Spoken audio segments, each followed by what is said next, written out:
नमस्कार। Spread piece channel में आपका स्वागत है। आज हम आपको सुनाएंगे मुंशी प्रेमचंद की एक खूबसूरत कहानी, परीक्षा 2।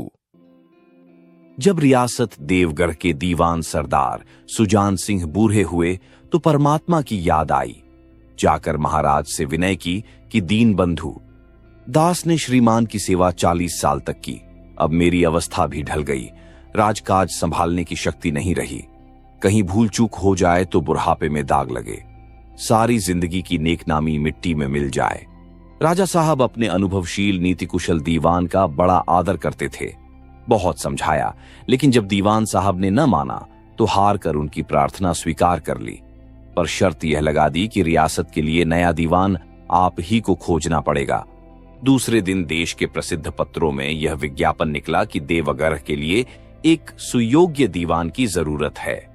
जो सज्जन अपने को इस पद के योग्य समझें, वे वर्तमान सरकार सुजान सिंह की सेवा में उपस्थित हों। यह जरूरी नहीं है कि वे ग्रेजुएट हों, मगर हृष्ट पुष्ट होना आवश्यक है। मंदाग्नि के मरीज को यहां तक कष्ट उठाने की कोई जरूरत नहीं। 1 महीने तक उम्मीदवारों के रहन सहन, आचार विचार की देखभाल की जाएगी। विद्या का कम, परंतु कर्तव्य का अधिक विचार किया जाएगा।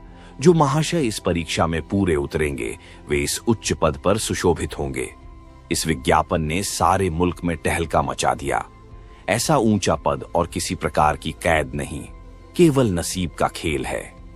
सैकड़ों आदमी अपना अपना भाग्य परखने के लिए चल खड़े हुए। देवगढ़ में नए नए और रंग बिरंगे मनुष्य दिखाई देने लगे।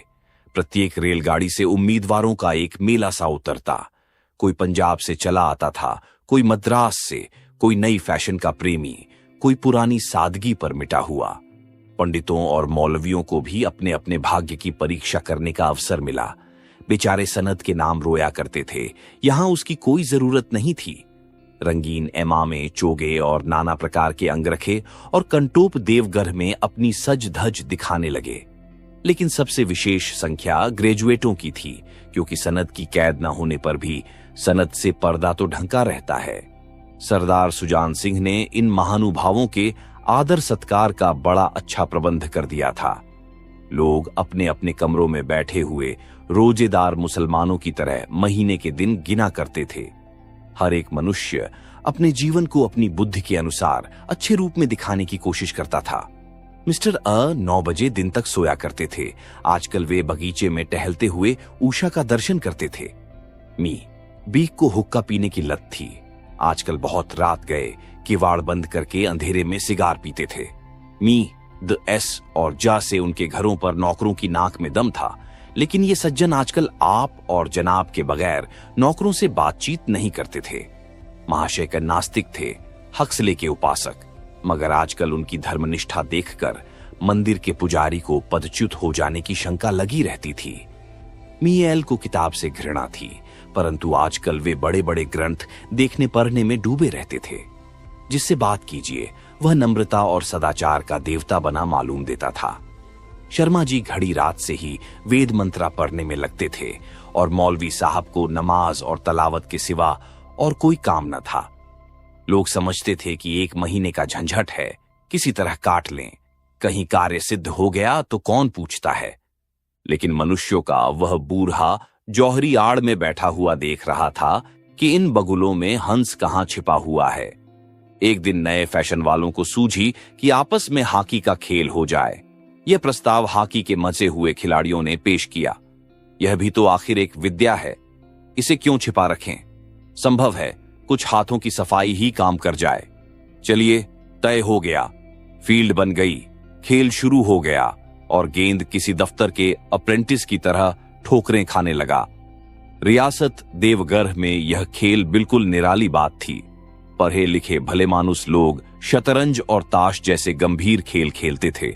दौड़ कूद के खेल बच्चों के खेल समझे जाते थे। खेल बड़े उत्साह से जारी था।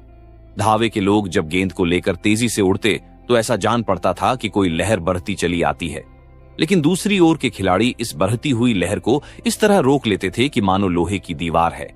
संध्या तक यही धूमधाम रही। लोग पसीने से तर हो गए।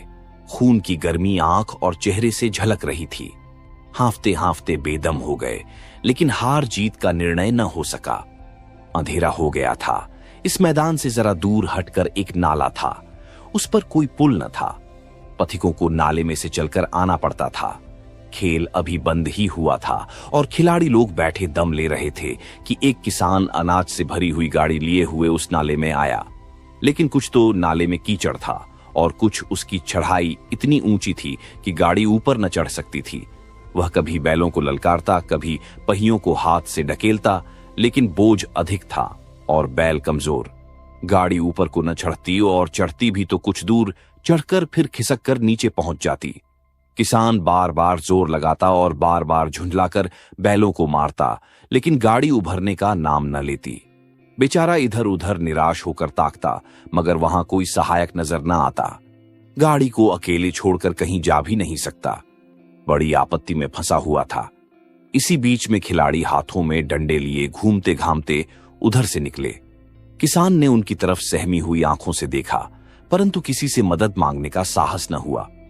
खिलाड़ियों ने भी उसको देखा, मगर बंद आंखों से, जिनमें सहानुभूति न थी।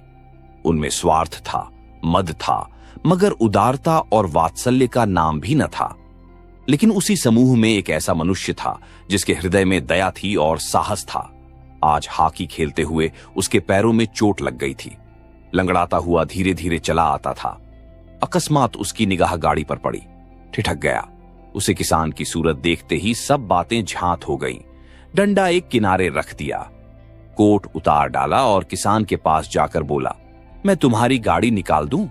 किसान ने देखा एक गट्ठे हुए बदन का लंबा आदमी सामने खड़ा है। झुककर बोला, हुजूर, मैं आपसे कैसे कहूं? युवक ने कहा, मालूम होता है तुम यहां बड़ी देर से फंसे हो। अच्छा, तुम गाड़ी पर जाकर बैलों को साधो, मैं पहियों को ठकेलता हूं, अब भी गाड़ी ऊपर चढ़ जाती है। किसान गाड़ी पर जा बैठा। युवक ने पहिए को जोर लगाकर उकसाया। कीचड़ बहुत ज्यादा था। वह घुटने तक जमीन में गड़ गया, लेकिन हिम्मत न हारी। उसने फिर जोर किया। उधर किसान ने बैलों को ललकारा। बैलों को सहारा मिला। हिम्मत बंध गई। उन्होंने कंधे झुकाकर एक बार जोर किया तो गाड़ी नाले के ऊपर थी। किसान युवक के सामने हाथ जोड़कर खड़ा हो गया। बोला, महाराज, आपने आज मुझे उबार लिया, नहीं तो सारी रात मुझे यहां बैठना पड़ता। युवक ने हंसकर कहा, अब मुझे कुछ इनाम देते हो? किसान ने गंभीर भाव से कहा, नारायण, चाहेंगे तो दीवानी आपको ही मिलेगी। युवक ने किसान की तरफ गौर से देखा। उसके मन में एक संदेह हुआ, क्या यह सुजान सिंह तो नहीं है? आवाज मिलती है, चेहरा मोहरा भी वही। किसान ने भी उसकी ओर तीव्र दृष्टि से देखा। शायद उसके दिल के संदेह को भांप गया। मुस्कुराकर बोला, गहरे पानी में बैठने से ही मोती मिलता है। निदान महीना पूरा हुआ। चुनाव का दिन आ पहुंचा। उम्मीदवार लोग प्रातःकाल ही से अपनी किस्मतों का फैसला सुनने के लिए उत्सुक थे। दिन काटना पहाड़ हो गया। प्रत्येक के चेहरे पर आशा और निराशा के रंग आते थे। नहीं मालूम आज किसके नसीब जागेंगे। न जाने किस पर लक्ष्मी की कृपा दृष्टि होगी। संध्या समय राजा साहब का दरबार सजाया गया। शहर के रईस और धनाढ्य लोग, राज्य के कर्मचारी और दरबारी तथा दीवानी के उम्मीदवारों का समूह सब रंग बिरंगी सज धज बनाए दरबार में आ विराजे। उम्मीदवारों के कलेजे धड़क रहे थे। जब सरदार सुजान सिंह ने खड़े होकर कहा, मेरे दीवानी के उम्मीदवार महाशयो, मैंने आप लोगों को जो कष्ट दिया है उसके लिए मुझे क्षमा कीजिए। इस पद के लिए ऐसे पुरुष की आवश्यकता थी जिसके हृदय में दया हो और साथ साथ आत्मबल। हृदय वह जो उदार हो, आत्मबल वह जो आपत्ति का वीरता के साथ सामना करे। और इस रियासत के सौभाग्य से हमें ऐसा पुरुष मिल गया। ऐसे गुण वाले संसार में कम हैं, और जो हैं वे कीर्ति और मान के शिखर पर बैठे हुए हैं, उन तक हमारी पहुंच नहीं। मैं रियासत के पंडित जानकीनाथ सा दीवान पाने पर बधाई देता हूं। रियासत के कर्मचारियों और रईसों ने जानकीनाथ की तरफ देखा। उम्मीदवार दल की आंखें उधर उठीं, मगर उन आंखों में सत्कार था, इन आंखों में ईर्ष्या। सरदार साहब ने फिर फरमाया, आप लोगों को यह स्वीकार करने में कोई आपत्ति न होगी कि जो पुरुष स्वयं जख्मी होकर भी एक गरीब किसान की भरी हुई गाड़ी को दलदल से निकालकर नाले के ऊपर चढ़ा दे, उसके हृदय में साहस, आत्मबल और उदारता का वास है। ऐसा आदमी गरीबों को कभी न सतावेगा। उसका संकल्प दृढ़ है जो उसके चित्त को स्थिर रखेगा। वह चाहे धोखा खा जाए, परंतु दया और धर्म से कभी न हटेगा। आप सुन रहे थे मुंशी प्रेमचंद की रोचक कहानी परीक्षा 2।